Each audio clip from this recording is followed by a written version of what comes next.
Hello friends, welcome to my channel. இன்றைக்கி நம்ம வீடியோவில் என்ன பார்க்க போகிறோன்னா குட்டி கிச்சன் டிப்ஸ் தாங்க கூட ஷேர் பண்ணியிருக்கேன். வீடியோ ஃபுல்லுமே ஸ்கிப் பண்ணாமல் பாருங்கள். பயனுள்ள பதிவாக இருக்குன்னு நம்புகிறேன். வீடியோ ஃபுல்லுமே பார்த்தா தான் என்னென்ன டிப்ஸ் சொல்லியிருக்கேங்கிறது உங்களுக்கு புரியும். வீடியோ ஃபுல்லும் பார்த்துட்டு பிடிச்சிருந்தா என் சேனலுக்கு ஒரு லைக் கொடுங்க. நீங்கள் கொடுக்குற லைக்கு ஷேர் கமெண்ட் என்னோடய வெற்றி பாதைக்கு வழிவகுக்கும். வாங்க என்ன டிப்ஸ்ன்னு பார்க்கலாம். ஃபஸ்ட் டிப் என்னென்னு பார்த்தீங்கன்னா, நம்ம என்ன தான் ஜாடியில் உப்பு வாங்கி வச்சாலுமே ஒரு சில சமயத்தில் நமக்கு அப்படியே நீத்து போய் தண்ணியாக போயிடும். அந்த மாதிரி இல்லாமல் இருக்கிறதுக்கு நம்ம வீட்டில் இருக்கிற இந்த ஒரு பொருள் போதுங்க. எப்போ உப்பு வாங்கி கொட்டி வச்சாலும் நமக்கு நீட்டே போகாது. வேறு எதுவுமே அதில் சேர்க்க வேண்டிய அவசியமும் இருக்காதுங்க. வீட்டில் இருக்க ரேஷன் அரிசி, புடுங்கல் அரிசி, எந்த அரிசினாலும் எடுத்துக்கோங்க. எடுத்துகிட்டு இந்த மாதிரி ஒரு வெள்ளை துணியில் போட்டு கட்டி ஒரு மூட்டை மாதிரி நல்லா டைட்டாக கட்டி வச்சுக்கோங்க. கட்டி வச்சுட்டு நம்ம எந்த உப்பு சாடியில் நம்ம உப்பு கொட்டி வைக்க போகிறோமோ அதுக்கு அடியில் நம்ம இதை வச்சு விட்டுற வேண்டியதாங்க. இந்த ஒரு மூட்டை மட்டும் கட்டி வச்சுட்டு நீங்கள் உப்பு கொட்டி பாருங்கள். கல் உப்பாக இருக்கட்டும், தூள் உப்பாக இருக்கட்டும், எந்த உப்பாக இருந்தாலும் சரி, நீங்கள் உப்பு கொட்டி வச்சுட்டிங்கன்னா கண்டிப்பாக அது நீத்து போகவே போகாது. நம்ம வெறுமனையாக அரிசியை போட்டு நம்ம உப்பு கொட்டி வச்சோம்னா எடுக்கும்போது சமையலுக்கு பயன்படுத்தும் போது அந்த அரிசி நமக்கு கையோடு வருங்க. இந்த மாதிரி துணியில் மூட்டை கட்டி போட்டுட்டோம்னா அந்த ஈரப்பதத்தை எல்லாமே அந்த அரிசியும் அந்த துணி மூட்டையும் எடுத்து வச்சுக்கும். நெக்ஸ்ட் டைம் நம்ம உப்பு கொட்டும் போது அதை எடுத்துட்டு வேறு ஒரு அரிசி வச்சு நம்ம கட்டி இந்த மாதிரி பயன்படுத்தினோம்னா எப்போவுமே நமக்கு உப்பு உதிரியாக இருக்குங்க. தூள் உப்பும் சரி, கல் உப்பும் சரி. இந்த டிப்பை ஃபாலோ பண்ணி பாருங்கள். கண்டிப்பாக பயனுள்ளதாக இருக்கும். இப்போ இருக்கிற மழை காலத்துக்கு யூஸ்ஃபுல்லான டிப்ஸாக இருக்குங்க. ட்ரை பண்ணி பாருங்கள். வாங்க நெக்ஸ்ட் டிப் என்னன்னு பார்க்கலாம். பசங்க ஸ்கூலுக்கு வெள்ளை துணி போட்டுட்டு போவாங்கங்க. போயிட்டு வந்துட்டு அதை துவைக்கிறது நமக்கு பெரிய கஷ்டமாக இருக்கும். ஏன்னா அது அழுக்கு நிறையா படிஞ்சிருங்க. அந்த மாதிரி படியாமல் இருக்க இந்த ஒரு பொருள் மட்டும் பயன்படுத்தி பாருங்கள். கண்டிப்பாக உங்களுக்கு பயனுள்ளதாக இருக்குங்க. அது என்னென்னு பார்த்தீங்கன்னா, முகத்துக்கு பூசுகிற பவுடர் தாங்க. அந்த பவுடர் எடுத்து சட்டையில் எங்கே பார்த்தாலும் அதை தடவி விட்டுருங்க. கொஞ்சமாக சட்டை போடுறதுக்கு முன்னாடி அந்த மாதிரி தடவி விட்டுட்டு நீங்கள் போட்டு விட்டு பாருங்கள். காலரில் நிறையா அழுக்கு பிடிக்காது. நமக்கு துவைக்கிறதுக்கும் ஈஸியாக இருக்கும். துணியும் நல்ல மணமாக இருக்குங்க. ட்ரை பண்ணி பாருங்கள். வாங்க நெக்ஸ்ட் டிப் என்னென்னு பார்க்கலாம். நம்ம எல்லார் வீட்லேயும் இந்த மாதிரி எலுமிச்சம்பழம் வாங்கி வச்சுருப்போம். ஒரு சில நாள் பயன்படுத்திட்டு அதை அப்படியே வச்சுட்டோம்னா காஞ்சி போயிடும். இல்லை பிஞ்சு எலுமிச்சம்பழமாக இருந்தாலும் நமக்கு வீணாக போயிடும். அதை தூக்கி போட்டுருவாங்க. அதை இனிமேல் தூக்கி போடாதீங்க. இந்த மாதிரி பயன்படுத்தி பாருங்கள். நிறைய டிப்ஸுக்கு இது பயனுள்ளதாக இருக்குங்க. இது என்னென்னத்துக்கு பயன்படுதுன்னு பார்க்கலாம். அதுக்கு முன்னாடி தண்ணியை நல்லா கொதிக்க வச்சுட்டு அதில் இந்த எலுமிச்சப்பழத்தை சேர்த்துக்கலாம். இது எலுமிச்சப்பழம் 2 to 3 நிமிஷம் அப்படியே வேகட்டும். ஒரு மூடி போட்டு நம்ம வேக வச்சிடலாங்க. எலுமிச்சப்பழம் வெந்து நமக்கு டபுளாகி நல்லா பெருசாகி வருங்க. அந்த நேரத்தில் இதை நம்ம எடுத்து ஆற வச்சுக்கலாம். தண்ணியை வேஸ்ட் பண்ணிட வேண்டாம். தண்ணி அப்படியே இருக்கட்டும். நமக்கு நல்லா வெந்து வந்துருச்சு. இப்போ எலுமிச்சப்பழத்தை எடுத்து நம்ம சின்னதாக கட் பண்ணி எடுத்துக்கலாங்க. இந்த கட் பண்ண எலுமிச்சப்பழத்தை நம்ம என்ன பண்ண போகிறோம்னு பார்த்தீங்கன்னா, ஒரு மிக்ஸி ஜாரில் சேர்த்து நம்ம அரைச்சி எடுத்துக்க போகிறோம். இதில் கொஞ்சம் போல் தண்ணி சேர்த்து நம்ம அரைச்சி எடுத்துக்கலாங்க. நம்ம ஏற்கனவே கொதிக்க வச்சோம் இல்லையா, அந்த தண்ணியை சேர்த்து அரைச்சாலே போதுங்க. இந்த மாதிரி குறப்பாக அரைச்சி எடுத்துகிட்டு வந்துடலாம். நம்ம எப்படி தான் அரைச்சாலும் இந்த மாதிரி குறப்பாக தாங்க இருக்கும். இதை கொஞ்சமாக தண்ணி ஊற்றி நம்ம ஃபில்டர் பண்ணி எடுத்துக்கலாம். ஒரு வடிகட்டி வச்சு நம்ம வடிகட்டி எடுத்துக்கணுங்க.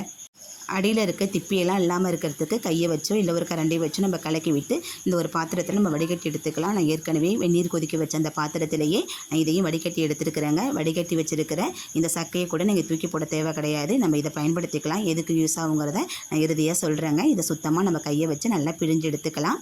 இது கூடவே 2-3 பொருள் சேர்க்க போகிறாங்க. சேர்த்துட்டு இதை கலக்கி ஒரு பாட்டிலில் நம்ம ஸ்டோர் பண்ணி வச்சுக்க வேண்டியதான்.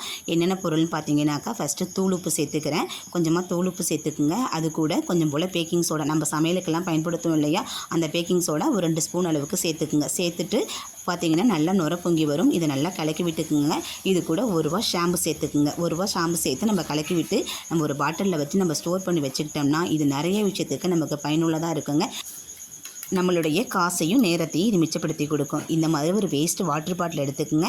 அதில் நம்ம இதை ஊற்றி வச்சுக்கலாம். இது கூட நான் 1 ரூபா ஷாம்பு மட்டும் தான் யூஸ் பண்ணியிருக்கேன். நான் ஏற்கனவே அதில் கலக்கலை. இப்போ அதில் கலந்து நம்ம நல்லா குலுக்கி எடுத்து வச்சுக்கலாங்க. அந்த வாட்டர் பாட்டில் மேலே இந்த மாதிரி நான் ஹோல்ஸ் போட்டு வச்சுருக்கேன். நீங்கள் ஸ்ப்ரே பாட்டில் இருந்தால் கூட நீங்கள் எடுத்து யூஸ் பண்ணிக்கலாம். இதை ஃபஸ்ட் இப்போ என்ன பயன்படுத்த போகிறோன்னு பார்த்தீங்கன்னா, பூஜை பாத்திரம் தேய்க்கிறதுக்கு நம்ம இதை பயன்படுத்திக்கலாங்க. இதை ஊற்றிட்டு ஒரு 2 நிமிஷம் மட்டும் அப்படியே விட்டுட்டிங்கனாலே போதும்.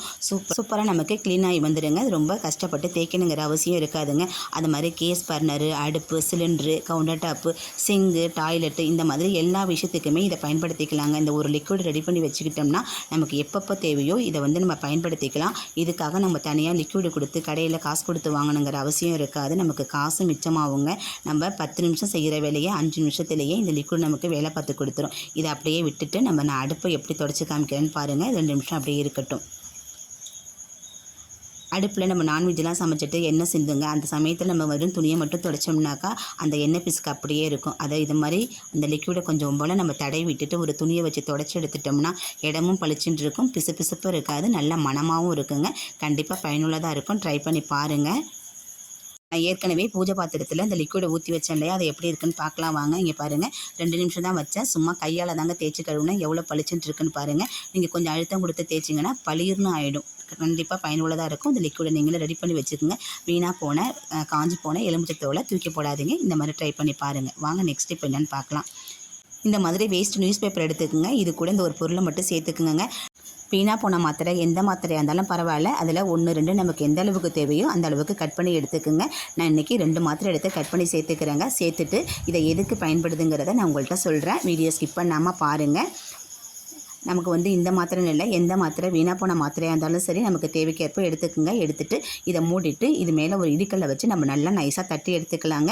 தட்டி எடுத்தது மேலே இந்த ஒரு பொருள் மட்டும் சேர்த்து வச்சு பாருங்கள். கண்டிப்பாக பயனுள்ளதாக இருக்கும். இது கூட நான் என்ன சேர்க்க போகிறேன்னு பார்த்தீங்கன்னாக்கா மூஞ்சிக்கு பூசுகிற பவுடர் தாங்க சேர்க்க போகிறேன். இதை சேர்த்துட்டு இதை எதுக்கு பயன்படுத்த போகிறேன்னு பார்த்தீங்கன்னா, நம்ம அடுப்பு பக்கத்தில் சிங்குக்கு பக்கத்துலலாம் குட்டி குட்டி எறும்பு தொல்லை நமக்கு அதிகமாக இருக்கும். அது மட்டும் இல்லாமல் கரப்பாம்பூச்சி தொல்லையும் அதிகமாக இருக்குங்க. அங்கெல்லாம் நம்மளால் எறும்பு பொடியெல்லாம் தூவ முடியாது. அந்த மாதிரி இடத்துல இந்த பொடி எடுத்து நம்ம தூவி விட்டுட்டோம்னா அந்த எறும்பு தொல்லை கண்டிப்பாக இருக்காது. நமக்கு சைடு எஃபெக்டும் எதுவும் இருக்காதுங்க. நம்ம இதை தூவும் போது நம்ம பொருள் சாப்பாட்டு பொருளில் எதுவும் படாதபடி தூவி விட்டுக்குங்க. இரவு நேரத்தில் நீங்கள் தூவி விட்டுட்டிங்கனாக்கா எறும்பு தொல்லை கண்டிப்பாக இருக்கவே இருக்காது. அது மட்டும் இல்லாமல் பச்சை பிள்ளைங்க படுக்கிற இடத்துல நம்ம எறும்பு பொடி தூவ முடியாது. அந்த இடத்துல இந்த மழை நேரத்துக்கு இந்த மாதிரி நீங்கள் ரெடி பண்ணி தூவி விட்டுட்டு கூட்டி விட்டுட்டு இந்த பசங்களை படுக்க வச்சிங்கன்னா எறும்பு தொல்லையும் கண்டிப்பாக இருக்காதுங்க. கண்டிப்பாக ட்ரை பண்ணி பாருங்கள். நான் சொன்ன டிப்ஸில் ஏதாச்சும் ஒன்றாச்சும் உங்களுக்கு பயனுள்ளதாக இருக்குன்னு நம்புகிறேன். பயனுள்ளதாக இருக்குன்னு நினச்சிங்கன்னா என் சேனலுக்கு ஒரு லைக் கொடுங்க. மறக்காமல் சேனலை சப்ஸ்கிரைப் பண்ணி சப்போர்ட் பண்ணுங்கள். இது வரைக்கும் என் வீடியோவை பொறுமையாக பார்த்து உங்கள் எல்லோருக்கும் மிக்க நன்றி. வாழ்க வளமுடன்.